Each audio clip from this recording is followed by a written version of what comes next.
Okay, this will be our final segment in this chapter, self-focus and narcissism. Okay, so the self-serving bias is beneficial because it keeps us striving and things, but we don't want to go so far that we become narcissistic about it.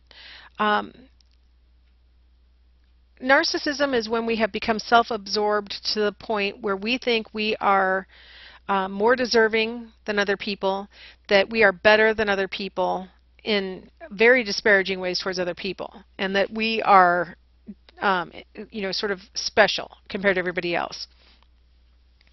One of the things that they've noticed lately is that more and more songs have lyrics that are focused on self-gratification and praise. Over the past 15 years, I've seen an increasing evidence of narcissism in song lyrics. And it's kind of interesting, this approach to figuring out cultural levels of narcissism by assessing the stuff that's present in mass media, like music. Also, they've been looking at the changes in empathy scores as measured in college students. And what they're finding is empathy scores have been decreasing over the past 25 years, which implies that even as we're saying things about volunteering and doing things to help other people, we actually are not really that truly concerned with other people on average. So we're seeing changes in our cultural approach to narcissistic beliefs that are new. Now here's an example of self-focus. I'm nothing, and yet I'm all I can think about. Self-focus. And you know, all of us are self-focused. I just did a demo in my cognitive class where we did a memory test where the job of the respondents was to circle the number if the word associated with that number on the list described the respondent. You know, like if the word was independent and you feel like you are an independent person, then you would circle that number. At the end of the class period, I had them write down as many words as they could remember from that list, and they tended to remember ones that described themselves better than words that didn't describe themselves. We tend to know ourselves as the best schema we have. And so we tend to be pretty self-focused. Everything in the world is sort of filtered through our how does this relate to me lens. So that's not necessarily bad. Where it can be bad is when our self-focus becomes narcissistic, where we become self-absorbed, we're focused on self-gratification, and then here's where it's really the bad part. We have an inflated self-worth, but it's fragile. If somebody says something negative, that can really be like a dagger to a narcissist's heart.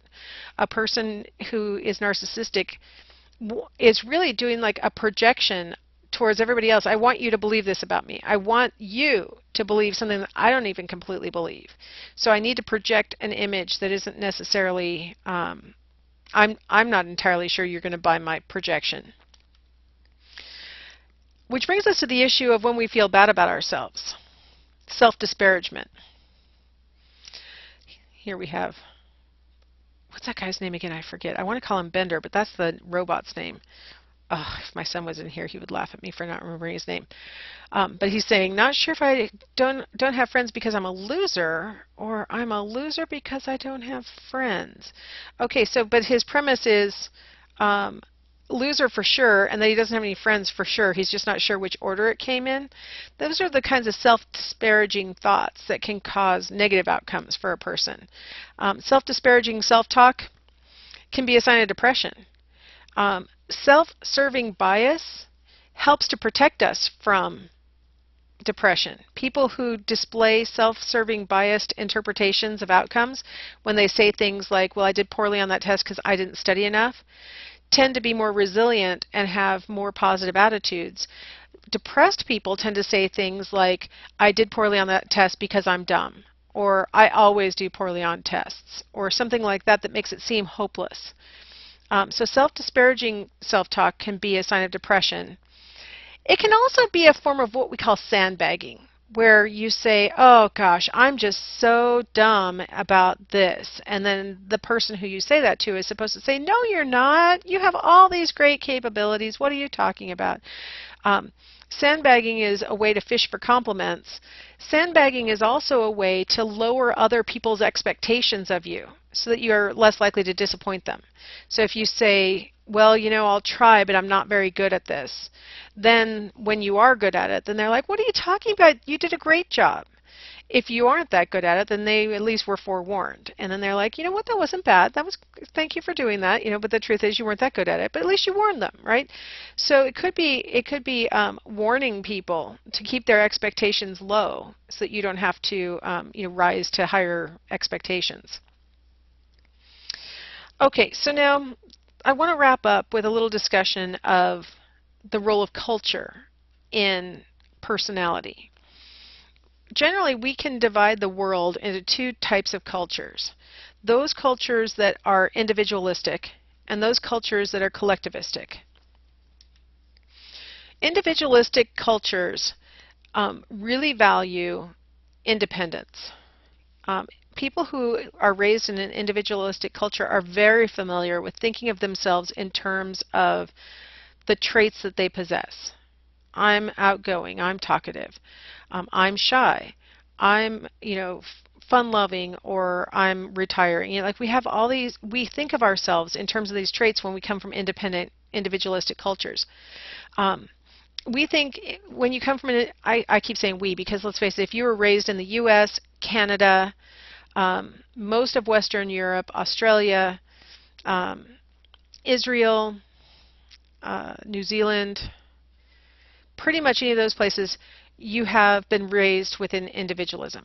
So being one who was raised in the U.S., I keep saying we, because people from the U.S., we tend to discover, we think our job is to discover our own uniqueness and express our own uniqueness so that everybody else can appreciate what makes us different from everybody else. We are really interested in our own personal achievement and fulfillment. The most important thing is me, like whether I can achieve my personal goals and stuff like that.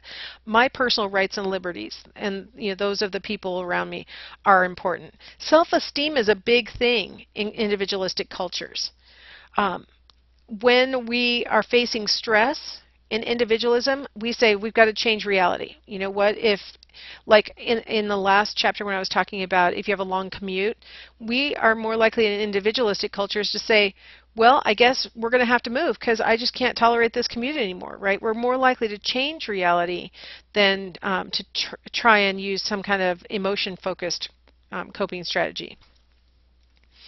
I wonder why I cut off the left side of this chart, so it's up to me to remember what the left side of the chart said. Oh, our sense of self is defined by the individual. So my understanding of who I am is really about me. Our relationships in individualistic societies, we have lots of relationships. I know I have a lot of acquaintances, coworkers, and so on. A lot of times they're very temporary, very casual. If I need to say my opinion to one of my relationship partners, confrontation is completely fine. For me to say, I was just in a department meeting, in fact, and I expressed an opinion, and the person next to me had no problem saying, well, I beg to differ on that. That's completely fine in individualism, to just right there in front of everybody say, I beg to differ, right? That's completely fine.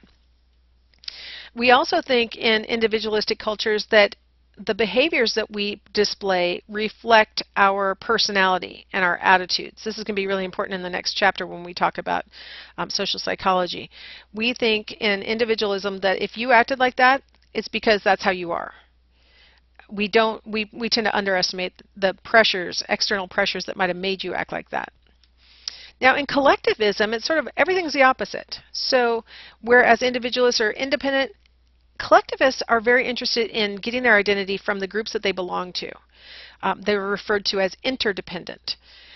Their goal in life is to maintain connections and to fit in and fulfill the role that they've been assigned. Most of us are, even if you're raised in the U.S., we're individualists with regard to everybody else, but we're collectivists with regard to our families. And so you can completely relate to collectivistic attitudes when you think about how the world works within your family, right? Because one of the things about maintaining connections, fitting in, and performing your role, a lot of times students are really interested in the role of birth order because we're kind of assigned a role based on our position in the family. So when you're the baby of the family, you're allowed certain behaviors that if you're the firstborn, you're really not allowed to have because that's not part of your role. So if you think about your family as a collective, and you think about everybody else in the society as part of the individualistic society in which you were raised, even Americans can completely relate to collectivism. So the most important thing in collectivism is us, the group goals, solidarity among the group. Fulfilling your social responsibility is really important in collectivism. Maintaining relationships and performing your family duty is really important in collectivism. When there's a stressor, you're supposed to accommodate yourself to reality. You're supposed to figure out some way to cope. You can't change reality in collectivism because that would be rocking the boat, possibly risking damaging connections and stuff like that. So you have to figure out a way to cope. Your self is defined by your social networks, and so a lot of your self-identity will come from the duties that you fulfill. And in collectivism, you have fewer relationships, but they tend to be closer and more enduring than the relationships that are seen in individualism. And again, I'd like to point out, family versus, everybody else, right? Because if you think about it, in collectivism, in a collective unit that is your family, you have fewer people, but they tend to be much closer to you, and they are enduring. You're sort of like, we've got a commitment to each other. Harmony is valued in a collective. And then when we see you behaving in a certain way and we have a collectivistic mindset, we're going to assume that you're behaving like that because that's what's expected of you, either because of social norms or because of rules. Not necessarily because of that's how you are, but that's how you have to be behaving because of the external pressures on your behavior. So interestingly, when we measure self-esteem or self-concept in a person who, let's say, was raised in a collectivistic society, like let's say they came from China and then they've been living here in the US. If you test them in Chinese to establish their self-concept, they will express opinions that imply that they're collectivistic. If you test them in English while they're living here in the US, they'll express a self-concept that's more consistent with individualism. It kind of implies that language plays a role and that maybe language activates your awareness of the social norms and mores and stuff like that that you were raised with. So probably your sense of self is not necessarily a stable thing. It's probably in part shaped by your context. And the circumstances in which you're expressing yourself. So that's kind of interesting. We're going to talk about culture more in the chapter on social psychology. So, all right, let's go ahead and stop here. It's been fun discussing personality.